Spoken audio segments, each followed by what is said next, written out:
Depuis plusieurs années, la région de Difa est victime d'inondations aux graves conséquences humaines et matérielles à cause des pluies diluviennes et de la crue de la rivière Komadougou-Yobe.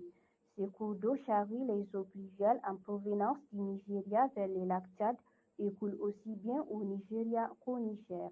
Elle couvre une superficie de 148 000 km² et suit une direction partant du sud-ouest vers le nord-est. Nous sommes en octobre 2022.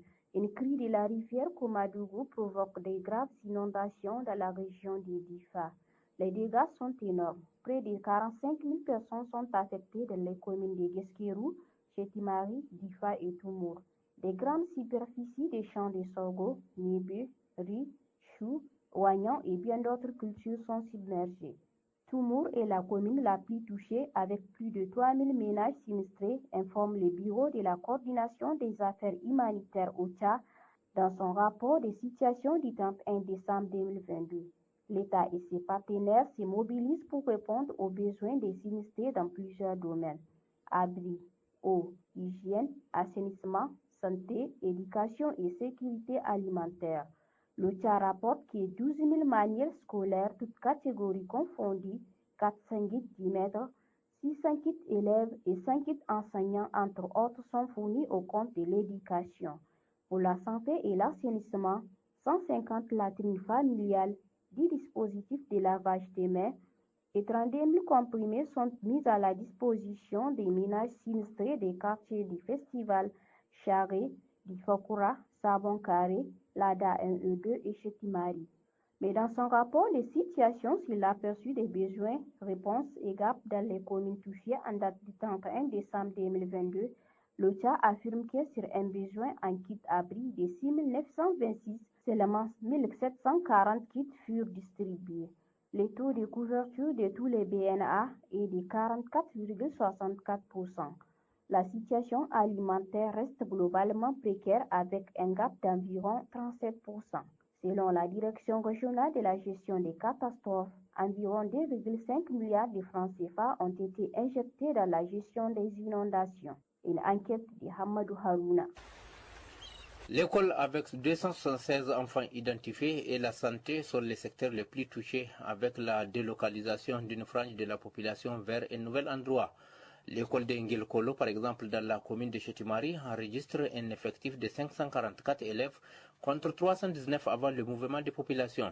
Ce n'est pas la première fois que la région de Difa est victime d'inondations à cause de la montée des eaux de la Komadougou.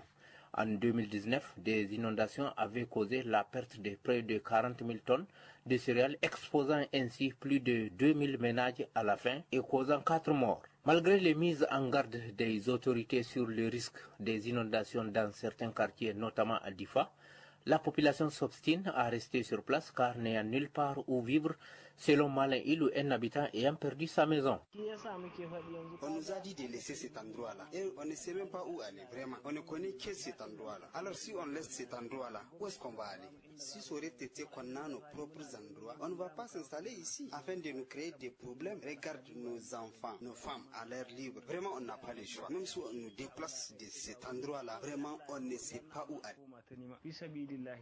L'État aussi peine à solutionner ces problèmes pour des raisons surtout économiques car la digue censée protéger la ville, annoncée depuis 2019, ne voit toujours pas le jour. Aujourd'hui encore, la question de relocalisation des sinistrés est un défi majeur autant pour l'État que pour les victimes elles-mêmes. Qu'en est-il? On a beaucoup souffert lorsque nos maisons ont été inondées. Personnellement, j'ai des orphelins. Tu imagines, on n'a pas là où se coucher. Quand on a demandé à la mairie de nous relocaliser, la seule réponse qu'on a eue, c'est qu'on ne peut pas nous attribuer d'autres terrains pour la simple raison que, aux dernières inondations, quand les sinistrés ont eu de nouvelles parcelles et les ont vendues et sont revenus habiter ici. Aujourd'hui, nos tribus ne ressemblent à rien. C'est des personnes tierces qui ont accepté de nous loger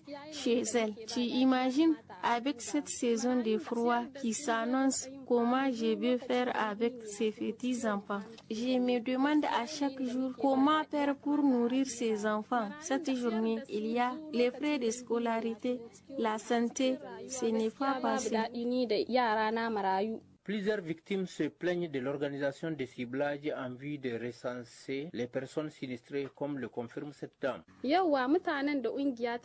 Pire encore, les personnes auxquelles on donne la responsabilité de faire le ciblage des vulnérables les font selon leur bon vouloir. Tu peux être vulnérable et ne pas figurer sur la liste. Quand la petite aide arrive, c'est le lieu d'appeler les autorités à faire tout les possible pour améliorer les conditions de vie des personnes sinistrées, surtout des veuves comme moi qui ont la charge des enfants. L'État doit aussi nous trouver des lopins de terre pour habiter, car on ne peut pas vivre éternellement chez quelqu'un malgré la bonne volonté de notre hôte.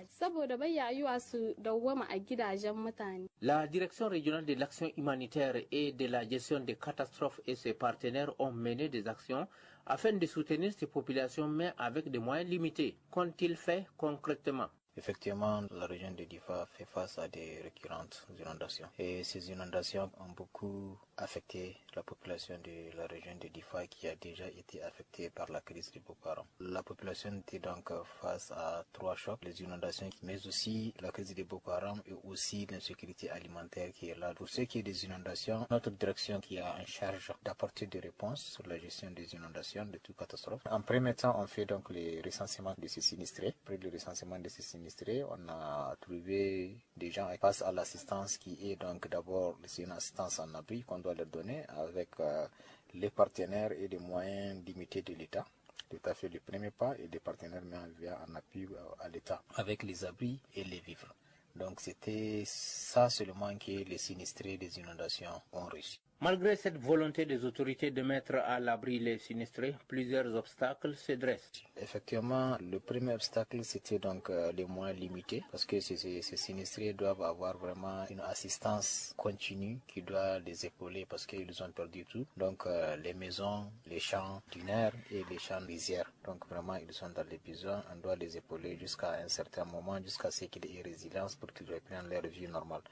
Maintenant, face à ça, l'État quand même avait fourni un grand effort en mettant, je disais, 2,4 milliards pour quand même investir dans le domaine donc des semences, du riz et du blé, fournir dans ces populations. On a distribué ça aux agriculteurs. On a mis à leur disposition aussi des vivres, des distributions gratuites des vivres qui ont été faites pour un peu les soulager pendant juste 1 à 2 mois, ce qui n'est pas suffisant. On devrait les épauler jusqu'à une certaine période pour pouvoir leur donner l'occasion quand même d'être résilients, de reprendre leur vie normale. Malgré ces efforts fournis par l'État et ses partenaires, la population peine toujours à se remettre debout. Ce fait s'explique non seulement par l'insuffisance des soutiens, mais également par une mauvaise organisation de l'État, comme l'affirment ces producteurs de riz ayant beaucoup perdu à cause de ces inondations. Nous, les riziculteurs, chaque année depuis 4 ans, les eaux de la Komadougou emportent nos récoltes. Tu t'occupes de ton champ et à la dernière minute, au moment où tu commences à voir les grains, c'est là qu'en moins de 24 heures, les champs disparaissent sous les eaux. Quant à l'appui, à chaque fois c'est minime sur 10 producteurs. L'État et ses partenaires ne peuvent qu'appuyer que 3 ou 4 dixièmes de ces derniers. L'une de leurs défaillances, quand ils viennent pour répertorier les producteurs victimes d'inondations, ils tiennent compte seulement de ceux qui sont dans les périmètres. Ils ne ciblent pas la majorité des producteurs qui sont hors périmètre. La production aux abords de la Komadougou maintient l'équilibre alimentaire de la région de Difa, mais ces années d'inondations successives ont mis en péril cette sécurité alimentaire. Ces inondations ont accentué la crise alimentaire dans les régions parce qu'il faut savoir que la culture du riz à Difa couvre les 2/3 des besoins alimentaires des ménages. La culture du nerf se pratique que par les zones éloignées de la Komadougou. Aujourd'hui, 9 producteurs sur 10 sont endettés à cause des inondations. On ne sait plus à quelle scène se vouer chercher à nourrir notre famille ou payer toutes ses dettes. J'exhorte les autorités à faire en sorte que ces inondations soient contrôlées à défaut de les empêcher carrément.